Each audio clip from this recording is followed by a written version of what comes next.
اس کے ساتھ ساتھ علماء اکرام فرماتے ہیں کہ 80,000 سال کی عبادت کا ثواب ملتا ہے، اور 1000 راتوں میں سے لیلۃ القدر کی رات وہ افضل ترین ہے۔ میرے محترم دوستو، معلوم نہیں ہے موت کا وقت قریب ہے، کون کب جائے گا، کس کو اگلی ساتھ زندگی میں ملتی ہے یا نہیں ملتی، اگلا سیکنڈ، اگلا منٹ، اگلا گھنٹہ، اگلا وقت اس کو نصیب ہوتا ہے یا نہیں ہوتا، کچھ معلوم نہیں ہے۔ لیکن اللہ یہ لیلۃ القدر کے حوالے سے میں عرض کرتا چلوں کہ میرے محترم دوستوں اور بھائیوں، اس رات میں اللہ رب العزت سے گڑ گڑا کر اور 2 آنکھوں سے آنسو گرا کر اللہ رب العزت کے دربار عالیہ میں اپنے سر کو سجدے میں رکھ کر اور گڑ گڑائیں عاجزی اور انکساری کے ساتھ میرے محترم دوستو اپنے گناہوں کی معافی مانگیں، اور جو گناہ کیے ہیں ان پر نادم اور شرمندہ ہو جائیں۔ اللہ رب العزت وہ ذات ہے جو 70 ماؤں سے زیادہ پیار کرنے والے، محبت کرنے والی ذات ہے۔ اللہ رب العزت ایسی ذات ہے کہ 70 مائیں بھی مل کر ایسا پیار، ایسی محبت، ایسی رحم دل نہیں ہو سکتی جتنے رحم دل اللہ رب العزت ہے، اور اپنے بندوں سے اللہ رب العزت پیار کرتے ہیں۔ رسول کریم صلی اللہ تعالی علیہ وسلم کا ارشاد ہے، وہ آپ علیہ السلام نے فرمایا کہ اگر سمندر کے جھاگ کے برابر بھی کسی کے گناہ ہوں گے اور اللہ رب العزت کے سامنے آ جائے اور اللہ رب العزت سے اس کی معافی مانگے اور آئندہ گناہ نہ کرنے کا عزم کر لیتا ہے اور پختہ ارادہ کرتا ہے کہ آئندہ کسی قسم کا میں نے کوئی گناہ نہیں کرنا، تو میرے محترم دوستوں اور بھائیوں اللہ رب العزت اس کے تمام گناہوں کو معاف فرما دیتے ہیں۔ میں آج الحمدللہ یہ ایسی رات ہے کہ اس رات میں ہمیں ملک عزیز پاکستان بھی نصیب ہوا۔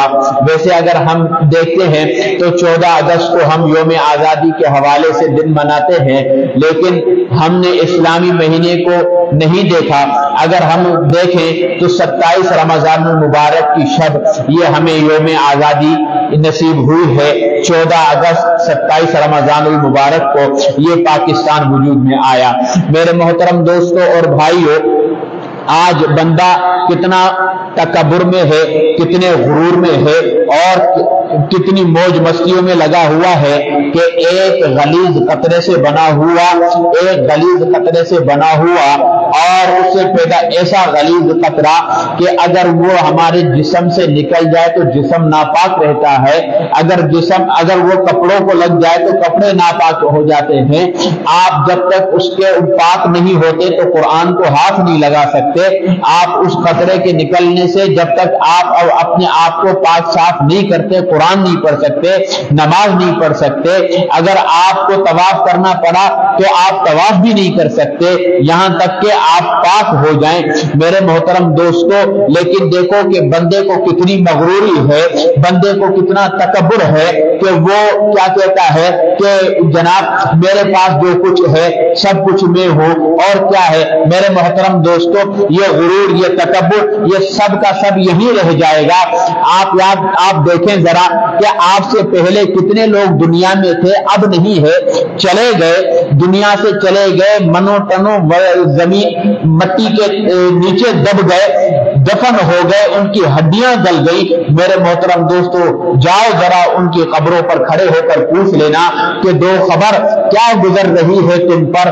تو اگر اللہ رب العزت ان کو بولنے کی استطاعت عطا کر دے تو جواب آئے گا کہ دیکھو یہاں پر اعمال کام آ رہے ہیں، یہاں پر نماز کام آ رہی ہے، یہاں پر قرآن کام آ رہا ہے۔ تکبر یہی دنیا میں رہ جائے گا، غرور یہی دنیا میں رہ جائے گا، یہ تیری طاقت یہی دنیا میں رہ جائے گی، یہ تیرا حسن یہی دنیا میں رہ جائے گا۔ میرے محترم دوستوں اور بھائیوں، بالآخر کیا ہوگا کہ یہ سب کا سب یہی رہ جائے گا۔ یہ عالیشان بلڈنگیں، یہ ہمارے عالیشان کپڑے، یہ عالیشان محلات سب کے سب دنیا میں رہ جائیں گے۔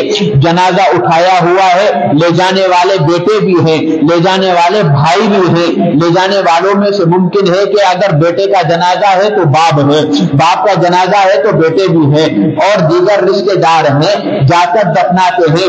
3 دن سوگ ہو گیا، 40 دن چلو ٹھیک ہے، حد مار کے 40 دن تک قرآن پاک کے ختمے نکال لیے، بخشوا دیا۔ میرے محترم دوستو اس کے بعد سب کچھ بھلا دیتا ہے۔ میرے محترم دوستو اور بھائیوں، یاد رکھو اللہ رب العزت کے ساتھ کوئی بندہ مقابلہ نہیں کر سکتا۔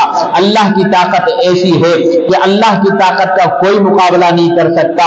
فرعون نے کیا کہا؟ انا ربکم الاعلی، میں سب سے بڑا رب ہوں۔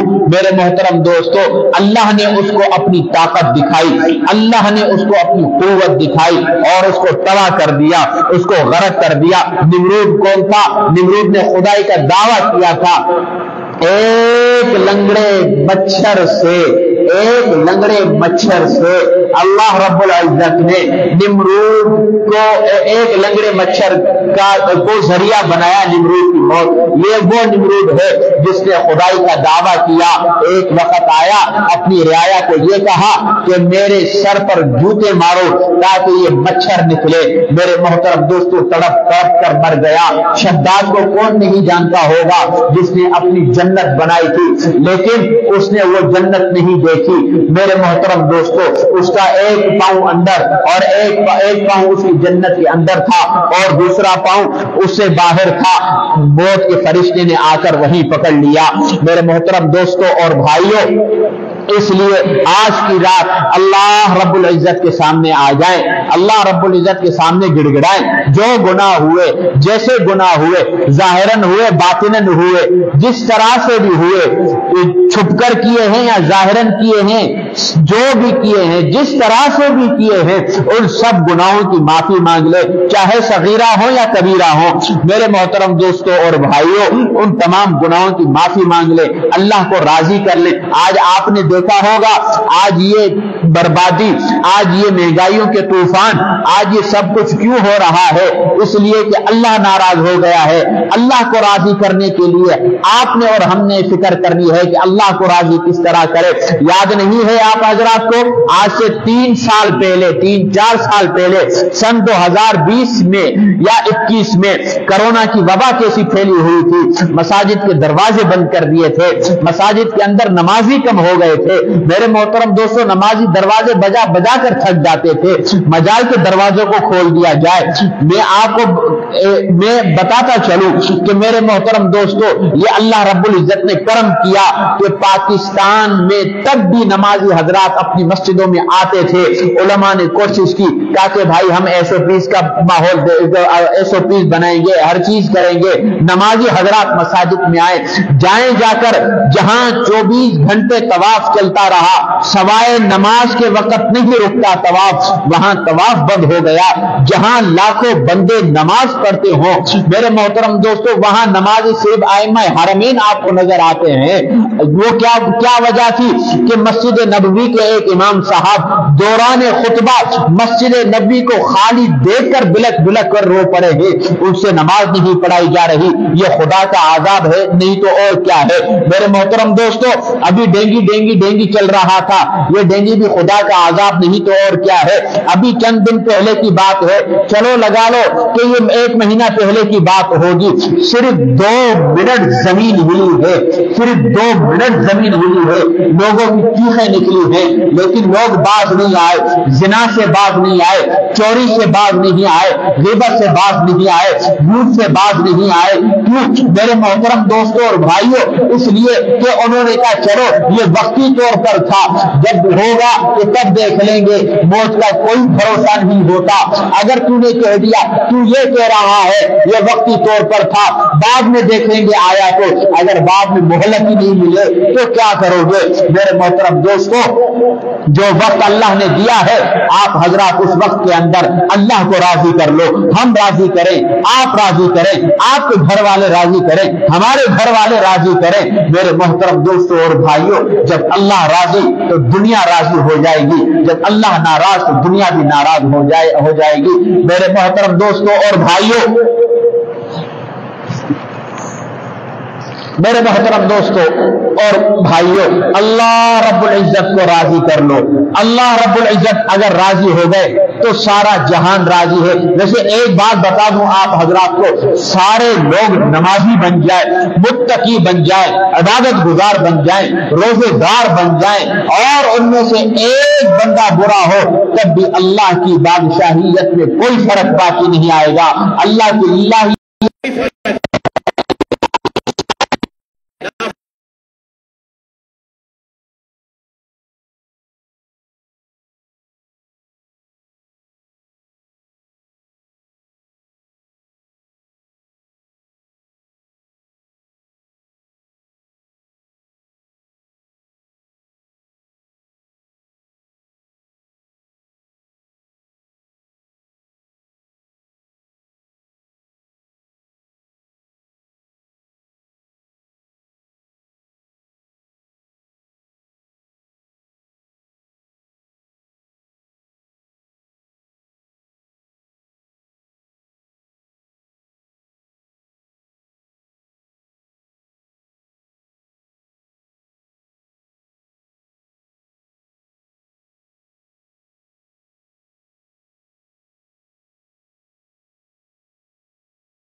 ایک نبوت کا دعویٰ کرے گا، فرمایا میں خاتم النبیین ہوں، میرے بعد کوئی نبی نہیں۔ میرے محترم دوستوں اور بھائیوں، پیغمبر علیہ السلام کے زمانے میں اسود عنسی نے نبوت کا دعویٰ کیا، مسیلمہ کذاب نے نبوت کا دعویٰ کیا۔